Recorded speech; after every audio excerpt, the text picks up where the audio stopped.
Today on RUTV, we take a moment to get to know our new superintendent. Then we roll on over to one of our awesome RUHS clubs. So don't look away because it all starts right now on RUTV.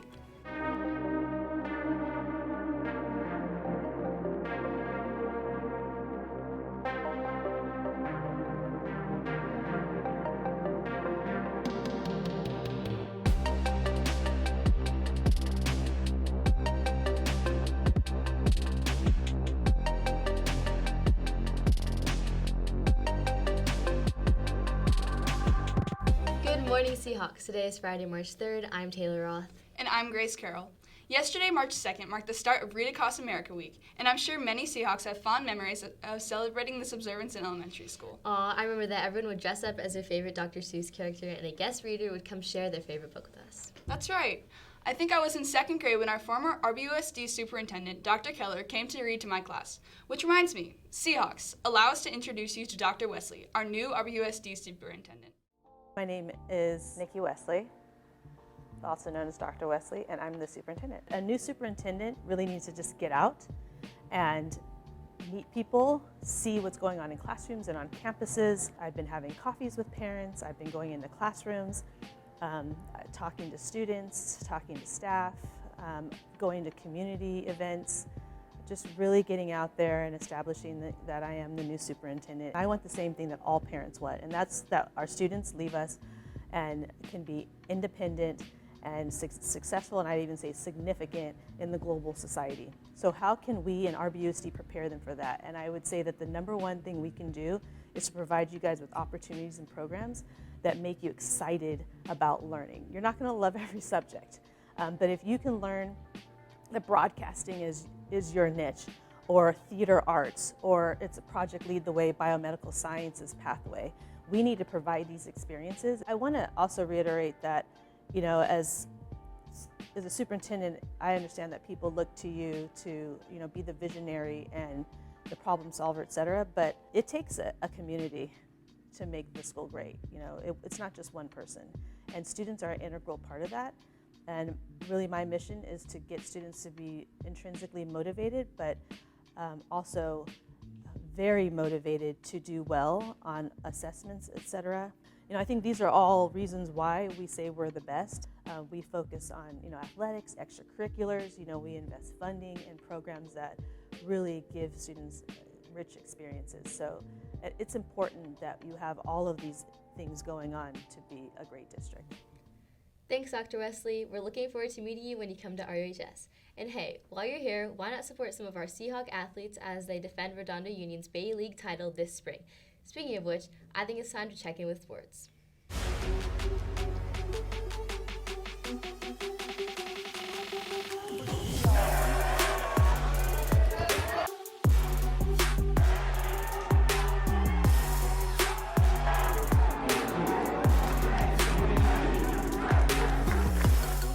Welcome back to RUTV Sports. I'm Megan Dang. And I'm Isla Rogers. Girls basketball defeated San Fernando High School on Tuesday in the first round of the state championship tournament. It was a back and forth the whole way, and our girls advanced, winning a close 46-38 game. Junior Ella Zimmerman closed out the night with 23 points, and freshman Chloe Choi had 10. Let's send it over to Charlotte Reese, who spoke with some of the players after the game. Hey Seahawks, I'm here with Abby Zimmerman and Chloe Choi. So, Abby, how was your mentality going into this game? We were all ready. We had a full week of practice to prepare, so we knew we were just going to have to play hard and go for it 100%. I completely agree. Chloe, you had an amazing three-pointer in the fourth quarter. While making those shots under pressure, what's your thought process just doing it? Well, this is like one of our state final games, so like we just thought 32 minutes left, so we just played our heart out and we just tried our hardest to keep going. And lastly, you guys are freshmen on not only a team that made it to CIF playoffs, but also you guys are going to yet another round of state championships. How does that feel?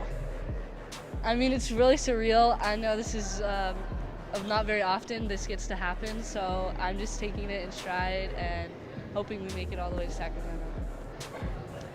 It feels honestly amazing that we're able to go all the way, and I'm really excited to make it to Sacramento, hopefully. All right. Thank you so much. Girls lacrosse played last Thursday against El Segundo, led by seniors Sofia Gonzalez, who scored 5 out of the team's 17 goals, in their dominant 17-5 win. Over the weekend, they played 2 games. Their first game was against San Clemente, where they fought hard, but ended up losing with a score of 7-12. Our girls came back later in the day and redeemed themselves against San Juan Hills in a close game, ending with a 12-11 win. Defense was very important in this game, as sophomore Sally Diethelm stepped up big, having a great defensive game, while also recording 1 assist.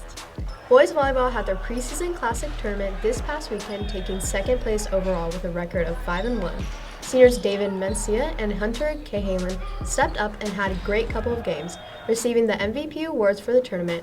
They also played this past Tuesday against El Segundo. They worked hard but unfortunately ended up losing in 4 sets. Our rugby team currently holds the number 5 seed in the Southern California High School Rugby League. They made it into the championship tournament taking place at J. Sarah Catholic High School this Saturday, which will consist of the 10 best teams in SoCal. Good luck, boys. That's all for this week. Great job to all our student athletes. And go Seahawks! Our Seahawk athletes never fail to impress, whether they're on the track, the field, or in the pool. But we can't forget about all the great things that happen in the classroom as well.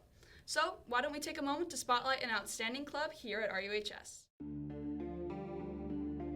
Students learn many skills in robotics. We have a couple of different teams. We have a build team that actually builds the robots. We also have students who program the robot. We have the drive team, so those students actually drive the robot and then are the human players on competition days. So the robotics competition, the season itself is pretty short. It starts on January 7th.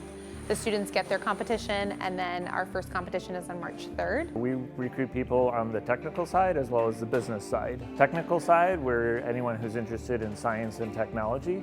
And on the business side, we also have anyone who's interested in entrepreneurship. So anyone interested in those business aspects or those technology aspects would be a good recruit for Beach Cities Robotics. So our plan this year is the challenge is to pick up these cones and these cubes and place them into these scoring positions that are behind me. So within our lab, we have our different sub-teams. Over here we have our design space where we use computer-aided design to help design our robot. When we go to fabricate it, we have our own internal machine shop where we use mills and lathes, as well as our CNC laser and our CNC router. Once we have those pieces fabricated, we have our assembly area. We'll then pass it over to our electronics where we'll wire up our robot, and then we'll also pass it over to our programming team, and they will program all these things. It is custom.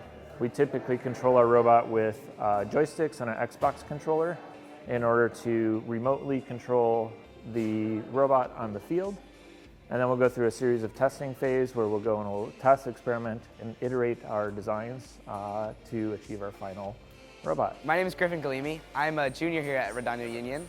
I've actually been on this robotics team for 3 years now, ever since COVID. I am the programming lead, so I actually help run all of the programmers. Coming into lab and just hanging out with everyone's a great experience, but I personally I love the competitions that we get to go to because it connects you with so many teams. Seahawks, while we get excited for the next school year, also get excited for today's spring rally. We have a double rally scheduled today, so don't be afraid to show off that school spirit. And seniors, you also have some fun coming up. Tickets for Grad Night at California Adventure are now on sale for $190 or $180 if you have a senior sticker. Make sure to buy your tickets at the same time as your friends to get on the same bus. Sales end March 17th and are non-refundable. The CSF Honor Roll registration window will be open for 2 weeks until Monday, March 13th. Students who qualify and want to join should fill out the application, which is available on the Google Classroom page or in room 706. Also attach your fall report card to get it stamped in room 706 at lunch only. Students will then take the stamped application as well as $5 to complete the registration. The Redondo Union High Tide is introducing its very first literary news art magazine, and all Redondo students are invited to share their art, writing, and perspectives. The first magazine is focused on expression of all kinds, including, but not limited to, poetry, short stories, photography, collages, and more. If you or someone you know may be interested in submitting your work to be featured in the upcoming publication, fill out the form in your email. Submissions are currently open, but close Thursday, March 24th at midnight. If you have any questions, please reach out to Haven Bekesh at KatarinaB0575 at my.rbusd.org. High Tide is beyond excited to see what you submit. On another note, if you're interested in joining a team, collaborating in a school-wide project, working behind or in front of the cameras, then you should apply to join RUTV. Be sure to check out the application form in the RUTV Instagram bio before it closes on March 19th. Students interested also have to have a teacher fill out the teacher recommendation form, and more info can be found at redondouniontv.com. Well, Seahawks, that's all for this week's broadcast. I'm Grace Carroll. And I'm Taylor Roth. We hope you all have an amazing weekend, and remember to keep on soaring, Seahawks.